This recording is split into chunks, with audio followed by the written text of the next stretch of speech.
বিসমিল্লাহির রহমানির রহিম। আসসালামু আলাইকুম রহমতুল্লাহি ওয়া বারাকাতুহু। আবারও নতুন একটা ভিডিও নিয়ে চলে আসলাম আপনাদের মাঝে। তো কালকে দেখতে পেয়েছেন যে কিভাবে ছাতা মেলানো হচ্ছে।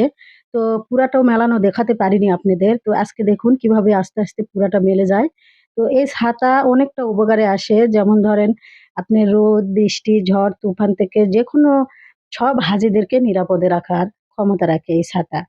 তো আজকে শুক্রবার। শুক্রবার আমাদের সাপ্তাহিক ঈদ হলেও অনেকে জানে না এই দিনে কিয়ামত ঘটিত হবে।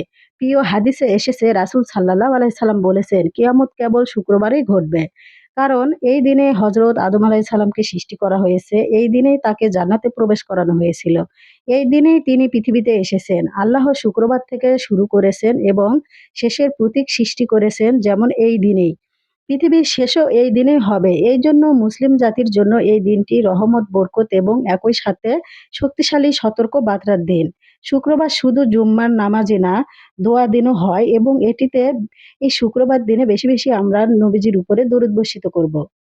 প্রিয় ভাই ও বোনেরা, এই সত্য জেনে নিন যে শুক্রবারে শুধু অবাক হবেন না জেনে, বরং মৃত্যুর কথা ভেবে আল্লাহর দিকে আরো বেশি বেশি ফিরে আসুন। কারণ শুক্রবারের এই রহস্য আমাদের বড় একটা শিক্ষণীয় ঘটনা।